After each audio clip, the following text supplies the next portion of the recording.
बिस्मिल्लाहिर्रहमानिर्रहीम। अस्सलाम वालेकुम। उम्मीद है कि आप सब लोग खैरियत से होंगे। व्यूअर्स, आज की इस वीडियो में हम जो टॉपिक कवर करने जा रहे हैं वो फर्स्ट ईयर कॉमर्स के स्टूडेंट्स के लिए है। सब्जेक्ट प्रिंसिपल्स ऑफ कॉमर्स, और टॉपिक जो है वो बोर्ड के पॉइंट ऑफ व्यू से बहुत अहम तरीन टॉपिक है, जो कि है आज हमारा बिजनेस कॉरेस्पॉन्डेंस। बिजनेस कॉरेस्पॉन्डेंस है क्या? सबसे पहले इसका कुछ इंट्रोडक्शन, और उसके बाद ये बताऊंगा कि ये करेस्पॉन्डेंस होती किस तरह से है। क्योंकि बिजनेस एग्जीक्यूटिव्स को अपने क्लाइंट्स को कैप्चर करने के लिए या अपने कस्टमर्स को रिटेन रखने के लिए बहुत ज्यादा बातचीत की जरूरत होती है। इसके मुख्तलिफ तरीक़ेकार इस्तेमाल किए जाते हैं, लेकिन ज्यादातर जो बिजनेस मैटर्स में यानी बिजनेस ट्रांजेक्शन्स में जिस प्रोसीजर को फॉलो अप किया जाता है वो प्रोसीजर है लेटर राइटिंग का, कि लेटर्स किस तरह से लिखे जाते हैं बिजनेस में। वैसे तो आप बहुत सारे लेटर्स लिखते रहते हैं और समझते हैं उनके लेटर किस तरह से लिखे जाते हैं। इंग्लिश में आपने जो सेकेंडरी क्लासेस से आपके लेटर का पूरा सिलसिला जो है वो कंटिन्यू रहता है। मैट्रिकुलेशन में आपको लेटर लिखना सिखाए जाते हैं, लेकिन यहाँ पे नौयत थोड़ी सी डिफरेंट है। वो नौयत क्या है, किस तरह से लेटर्स लिखे जाते हैं, किस तरह के पार्ट्स होते हैं लेटर्स के, उस लेटर्स में किस तरह की क्वालिटीज को प्रेफर करना होता है जिसकी वजह से आपकी बात जो रिसीवर है उस तक असर रखे, उस तक बाकायदा तौर पे जिस तरह से आप पहुंचाना चाह रहे हैं उस तरह पहुंच जाए। इन तमाम पॉइंट्स को इन लेटर्स के अंदर डिस्कस किया जाता है। आपके लेटर्स के कौन कौन से पार्ट्स हैं, उसके अंदर ऑथेंटिसिटी, उसके अंदर इफेक्टिवनेस किस तरह से जनरेट हो सकती है, ये सारी चीजें इस लेटर बिजनेस कॉरेस्पॉन्डेंस के अंदर आपको बताई जाएगी। बिजनेस लेटर के टाइप्स कौन कौन सी होती हैं इसके अलावा, और उसके अलावा ऐसी कौन कौन सी मेन खुसूसियात हैं जिनका लेटर के अंदर होना जरूरी है। तो चलिए वीडियो को स्टार्ट करते हैं, और वीडियो को स्टार्ट करने से पहले मेरी रिक्वेस्ट है कि वीडियो को एंड तक देखिएगा, और चैनल को अगर सब्सक्राइब नहीं किया तो चैनल को लाजमी सब्सक्राइब कीजिए। व्यूअर्स, आज की इस वीडियो में हम बिजनेस लेटर्स को डिस्कस करेंगे। बिजनेस लेटर्स के जैसे आप बोर्ड पे देख सकते हैं कि दो पार्ट्स में इसको डिवाइड किया गया है, जो कि एग्जामिनेशन पॉइंट ऑफ व्यू से इंपॉर्टेंट है। पहली चीज इसमें बताई गई है पार्ट्स ऑफ बिजनेस लेटर्स, और दूसरी चीज है qualities of business letters. Parts of business letters में heading, inside address, salutation, body of letter, complimentary note, signature और पोस्टस्क्रिप्ट शामिल है। जबकि एक बिजनेस लेटर के अंदर कौन कौन सी क्वालिटीज होनी चाहिए जिससे वो बिजनेस लेटर इफेक्टिव साबित होगा सेंडर के लिए भी और रिसीवर के लिए भी। तो उस सूरत में सेंडर को यानी राइटर को कौन कौन से पॉइंट्स अपने माइंड में रखने जरूरी है वो यहाँ पे हमने मेंशन किए हैं, जो कि 7 है। First one is clarity, correctness, completeness, courtesy, conciseness, concreteness and last consideration. तो आज की इस वीडियो में हम पार्ट्स ऑफ बिजनेस लेटर को डिस्कस करेंगे, क्वालिटीज ऑफ बिजनेस लेटर को हम नेक्स्ट वीडियो के अंदर कंटिन्यू करेंगे। तो वन बाय वन इन तमाम पार्ट्स को एक्सप्लेन करते हैं। तो पार्ट्स ऑफ लेटर्स में सबसे पहले हम डिस्कस करते हैं हेडिंग। हेडिंग क्या है? Heading is a sort of advertisement, यानी वो लोग, वो ऑर्गेनाइजेशन जो अपना लेटर किसी अपने क्लाइंट को सेंड कर रही है, उनका एडवर्टाइजमेंट हेडिंग के जरिए होता है। यानी वो हेडिंग बेसिकली एक सॉर्ट ऑफ एडवर्टाइजमेंट है, एक इश्तिहारकारी है एक तरह से। क्योंकि जब इंसान कोई लेटर ओपन करता है या कोई भी डॉक्यूमेंट ओपन करता है तो सबसे पहले उसकी निगाहें ऊपर से नीचे आती है, यानी वो टॉप टू बॉटम उसको व्यू करता है। तो जैसे ही कोई लेटर ओपन होगा या कोई ईमेल के जरिए अटैचमेंट ओपन होगी तो उसमें सबसे पहले जो चीज व्यू की जाएगी वो हेडिंग की जाएगी कि ये लेटर किसकी तरफ से भेजा गया है। तो हेडिंग के अंदर सबसे पहले जो चीज होती है वो बेसिकली आपका नाम होता है, किसका नाम होता है, कंपनी का नाम, शख्सियत का नाम, कंपनी का नाम एड्रेस के साथ, contact number, date and reference number. ये कुछ चीजें उस हेडिंग के अंदर शामिल होना जरूरी है। सेकंड पॉइंट की बात करें अगर, तो चूंकि फर्स्ट पॉइंट के अंदर ये बात बता दी गई कि heading is a sort of advertisement, so it should be at the top and in attractive manner, यानी इसका बहुत अट्रैक्टिव होना जरूरी है। क्योंकि जब कोई चीज आई कैचिंग होगी, जब कोई चीज अट्रैक्टिव होगी, उसी सूरत में वो रीड की जाएगी, उसी सूरत में वो पढ़ी जाएगी। अगर उसको नॉर्मल अंदाज में लिखा जाएगा तो वो इतनी ज्यादा अट्रैक्टिव साबित नहीं होगी। जब हम बात करते हैं इनसाइड एड्रेस की, तो हेडिंग के बाद सेकंड पार्ट है इनसाइड एड्रेस। इसमें जो पहला पॉइंट है वो ये कि it consist of name and address of the party, letter is address, यानी ये उस शख्सियत का नाम और उस कंपनी का नाम होगा जिसके नाम ये लेटर लिखा जा रहा है, यानी जिसको ये लेटर लिखा जा रहा है उस शख्स का नाम, उसकी कंपनी का नाम इसके अंदर मौजूद होगा एड्रेस के साथ। Second point, the prefix for man is mister and for women is Mrs. अगर मर्द है तो उनके लिए अगर आप मर्द को मुखातिब कर रहे हैं तो मिस्टर का प्रीफिक्स लगाया जाएगा उनके नाम के साथ, और अगर खातून है तो मिसेस, यानी मिस या मिसेस। आपको नहीं मालूम कि जिस खातून को आप एड्रेस कर रहे हैं वो उनका मैरिटल स्टेटस सिंगल है या वो मैरिड है, ये चूंकि मालूम नहीं होता अक्सर, तो अगर यहाँ पे प्रॉब्लम आ जाती है कि अगर कोई ऐसी खातून है जो मैरिड थी, उनको आपने मिस लिख दिया, MISS मिस, तो वो बुरा मान सकती है।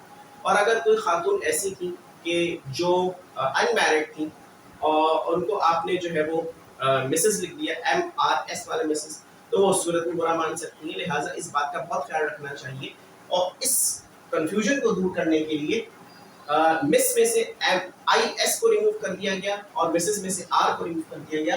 ये एक शॉर्ट फॉर्म जो है वो यहाँ पे खवातीन को अगर एड्रेस किया जाए तो ये कैपिटल M और स्मॉल s के साथ लिखा जाता है। Third point, if a person holds degree और title like doctor must write with name.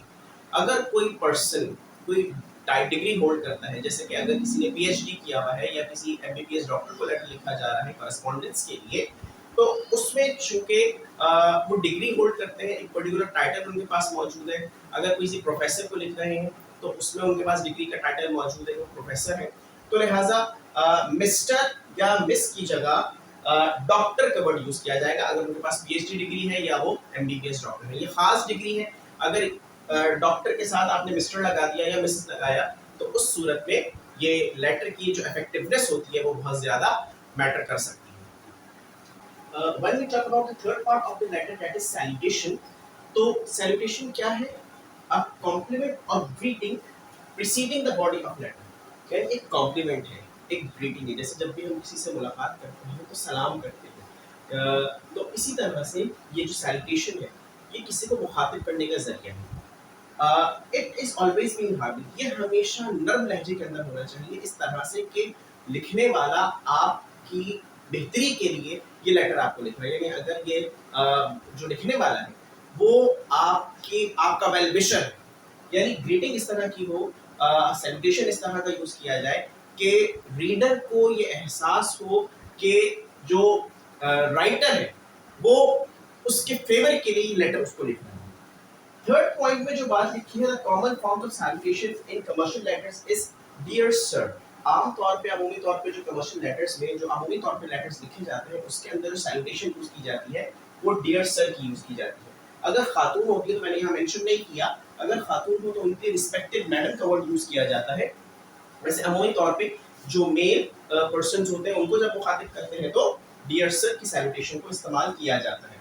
तो पहले पॉइंट के अंदर ये बात बताई गई कि ये कॉम्प्लीमेंट है, दूसरे के अंदर ये बात बताई जा रही है कि इस तरह से लिखा जाए कि इससे हार्मनी जनरेट हो पढ़ने वाले के अंदर।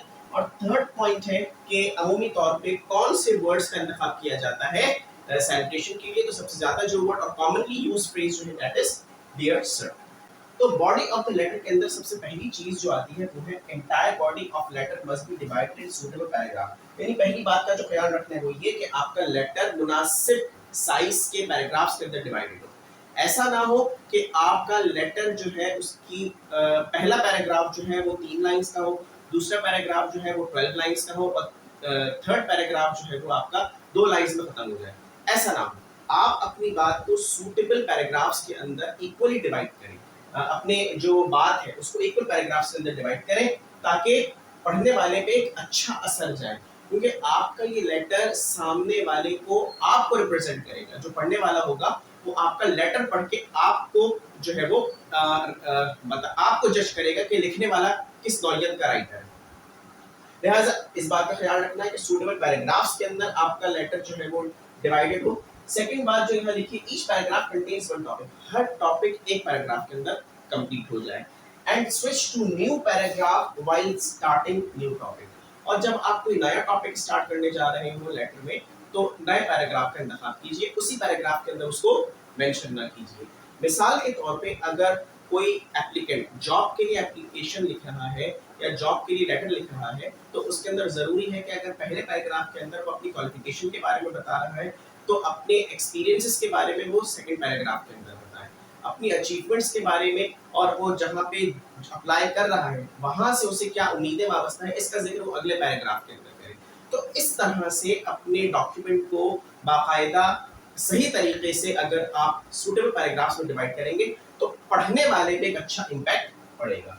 थर्ड पॉइंट में क्या बात लिखी है, the introductory paragraph should be written carefully, यानी इंट्रोडक्टरी पैराग्राफ से मुराद है पहला पैराग्राफ, यानी सेलिब्रेशन के फौरन बाद जो आप पहला पैराग्राफ लिख रहे हैं उस पैराग्राफ को बहुत ज्यादा केयरफुली आपको लिखना है, क्योंकि first impression is the last impression and last one should be written in good spirit. यहाँ पे आखिरी पैराग्राफ को अच्छी स्पिरिट के साथ लिखना है कि सामने वाला जो पढ़ने वाला है उससे मुतासिर हो, आपके ओवरऑल लेटर से मुतासिर हो, क्योंकि लास्ट पैराग्राफ में last but not the least वाला फ्रेज जो है वो काबिल कबूल होगा कि जो भी कुछ भी आप लिख रहे हैं वो चीज आपको चूंकि रिप्रेजेंट कर रही है, लिहाजा पढ़ने वाले पे इसका आखिर में एक अच्छा इम्पैक्ट पड़ना चाहिए। Now we move towards complementary clause, which is the fifth part of the business letter. It consists of words like yours faithfully, best regards, yours sincerely. यानी बॉडी जब खत्म हो जाए लेटर की तो उसके बाद हम उसको एक सही तरीके से क्लोज करेंगे लेटर को, और लेटर को क्लोज करने के लिए अमूमी तौर पे जो अल्फाज इस्तेमाल किए जाते हैं, ये आप बचपन से जब से आपको लेटर लिखवाए जा रहे हैं तब से ये अल्फाज का इस्तेमाल हो रहा है। जैसे कि आप देख सकते हैं yours faithfully, best regards, yours sincerely, ये वही अल्फाज है जो आप बचपन से जब लेटर को क्लोज करते हैं तब ये अल्फाज लिखे जाते हैं उस लेटर की। तो signature must be below the complementary clause and above the name of the sender. Writer must put his or her signature below the complementary clause in ink. और जो आपकी सिग्नेचर है वो होनी चाहिए बाय हैंड, यानी कि कुछ ऐसे जो हमारे कॉपरेटिव्स होते हैं, बिजनेस कॉपरेटिव्स होते हैं जो कि अपने स्कैन सिग्नेचर को जो है वो पेस्ट करते हैं, तो उसके अंदर ऑथेंटिसिटी का जो मार्जिन होता है वो काफी कम हो जाता है। तो अमूमी तौर पे जो हैंड रिटन सिग्नेचर हो उसको जो है वो ज्यादा प्रेफर किया जाता है आम जो है वो बिजनेस लेटर्स के अंदर। फिर दूसरा पॉइंट जो सिग्नेचर में है वो है the letter without signature is unauthentic. अगर पूरा लेटर सही तरीके से टाइप किया गया है लेकिन सिग्नेचर नहीं की तो लेटर अनऑथेंटिक हो जाएगा, यानी गैर मुस्तरद शुमार किया जाएगा, उसकी पूरी की पूरी जो उसकी वर्थ होगी वो खत्म हो जाएगी। लास्ट पॉइंट जो यहाँ मौजूद है that is the postscript. Post if due to some after thoughts the writer wants to add something after the completion of letter, तो पोस्ट स्क्रिप्ट लिखा जाता है कब, जब राइटर को जो है वो कोई ना कोई पॉइंट ऐसा लिखना हो जो वो भूल चुका हो, तो फिर उस सूरत के अंदर पोस्ट स्क्रिप्ट लिखी जाती है। जब लेटर पूरा कंप्लीट हो जाता है तो उसके एंड में उस पॉइंट को ऐड किया जाता है पोस्ट स्क्रिप्ट के तौर पे, यानी कि पोस्ट का मतलब बाद में और स्क्रिप्ट यानी स्क्रिप्ट के बाद, यानी पूरा जो लेटर लिखा गया है बॉडी ऑफ द लेटर जो है उसके बाद जो एक खास स्क्रिप्ट लिखी जा रही है वो पोस्ट स्क्रिप्ट, यानी पीएस डाल के कैपिटल में पी और एस लिख के एंड ऑफ द लेटर जो है ये पोस्ट स्क्रिप्ट का पार्ट शुमार किया जाता है। अभी मैंने यहाँ पे सिर्फ और सिर्फ इस वीडियो के अंदर पार्ट्स एक्सप्लेन किए हैं कि एक अच्छे बिजनेस लेटर के कौन कौन से इफेक्टिव पार्ट्स होते हैं, मैकेनिकल पार्ट्स होते हैं। अगली वीडियो जो इंशाल्लाह आपकी सामने आप व्यू करेंगे उसे, वो उस वीडियो में हम इंशाल्लाह क्वालिटीज ऑफ बिजनेस लेटर्स को डिस्कस करेंगे कि बिजनेस लेटर के अंदर कौन कौन सी 7 क्वालिटीज होनी चाहिए, और इसके साथ साथ इंशाल्लाह इन्हीं अगली वीडियोस के अंदर हम इस जो आपका बिजनेस लेटर है इसकी एक बाकायदा स्केचिंग भी आपको बताएंगे ताकि आप आसानी के साथ बिजनेस लेटर की स्केचिंग को भी according to these parts understand कर सकें। तो उम्मीद है कि आपको ये आज की वीडियो पसंद आएगी। अगर वीडियो पसंद आई है तो काइंडली लाइक कीजिए, शेयर कीजिए, और चैनल को अगर आपने सब्सक्राइब नहीं किया तो काइंडली चैनल को सब्सक्राइब कीजिए। अपना बहुत ख्याल रखिएगा। अस्सलाम वालेकुम।